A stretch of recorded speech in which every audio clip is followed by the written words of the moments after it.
The world loves coffee. The world really loves coffee in a capsule. It's hard to imagine a modern life that doesn't start with a cup of coffee in the morning. How did we do with the coffee waste? Well, to be honest, not that well. Let's take a look at some numbers from my desk research. According to a study, 13,500 capsules end up in the landfill, not per day, but per minute. In the UK, 1/3 of the users doesn't recycle their coffee pots. Globally, 30 billion capsules end up in the landfill every year. That amount of capsules can encircle our planet 6 times. So, what would be the environmental impact? First of all, it will take about 200 years for plastic to decompose. Secondly, unattended coffee grounds will emit methane, a greenhouse gas 32 times more potent than carbon dioxide and one of the primary causes for global warming. You might start wondering, why is recycling difficult? I think there are 2 reasons: the material of coffee pots and the recycling schemes of governments and different companies. Let's take a look at materials first. There are 3 components of coffee pots to be recycled: the body, the lid, and the coffee grounds. Depending on the company, the body can be made of a variety of materials. Aluminum can be recycled. PP plastic is recyclable, but PBT is not. Compostable material depends on the company. Sometimes it can be recycled by curbside collection, but sometimes the coffee company will have to pick them up to recycle in their specialized recycling center. In terms of the lids, both aluminum and paper are recyclable. Coffee grounds can be recycled as food waste, but you can simply use it in your garden. As you can see, if users want to recycle their coffee pots, they have to take them apart and recycle different components. It's very inconvenient. Now let's take a look at the recycling schemes of governments and different companies. Now that you have taken your pots apart, it's time to decide what goes into which bin. According to the Moray Council, if your pots are made of aluminum or PET and HDPE plastic, they can go to the purple bin. If not, you will be left on your own to figure it out. Even if your pots are compostable, you can't dispose them in bins in Moray. Now let's take a look at coffee grounds. They can go to the brown bin for food waste or your own garden. In terms of the lid, if it's aluminum, it will end up in the purple bin, and if it's paper, the blue bin. Now let's take a look at recycling services from coffee companies. Several companies offer pickup service. Customers do not need to clean their capsules. They will place used pots in a bag and schedule a pickup service. Dropping off at a local store is more commonly used. Nespresso, Nescafé Dolce Gusto, Starbucks, and Tassimo are currently using the scheme. It has a geographical restriction. For example, if you live in a small town like Forest, you will have to travel somewhere else for a store. Mailing capsules back can be convenient. Nespresso and Starbucks are using the service.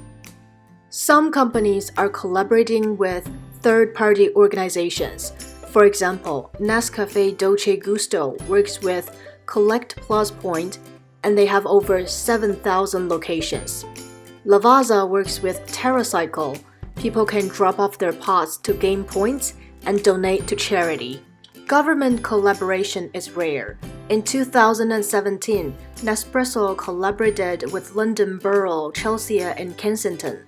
Residents could recycle their coffee pots through curbside collection without taking apart the different components.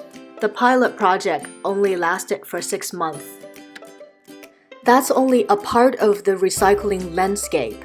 For coffee companies, many don't offer recycling schemes at all. For governments, each council has its own rules. For example, the Highland Council doesn't recycle black plastic of any kind.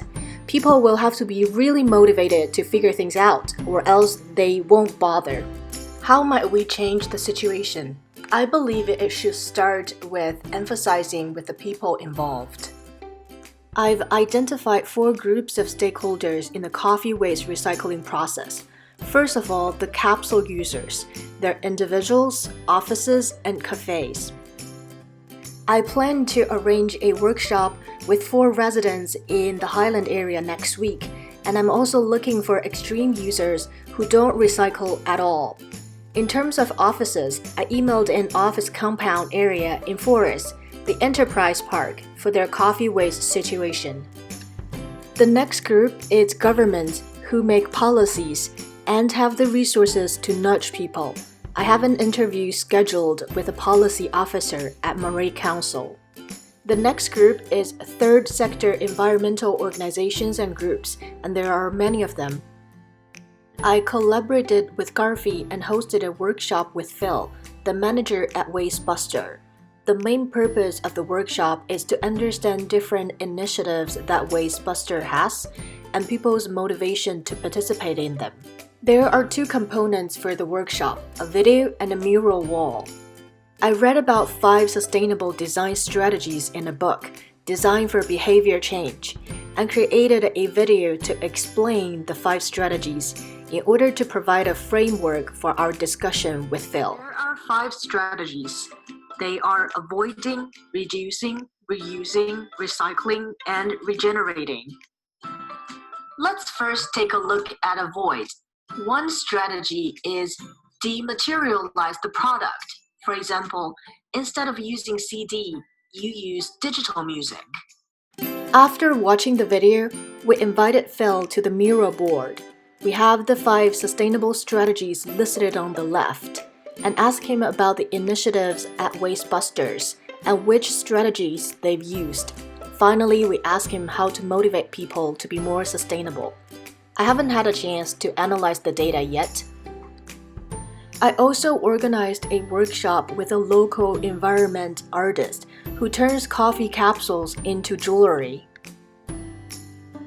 For this workshop, there are also 2 components, a picture board and a journey map. The picture board is used to collect creative ways to upcycle coffee waste with experts. I listed a few and prepared blank cards at the bottom for people to fill in.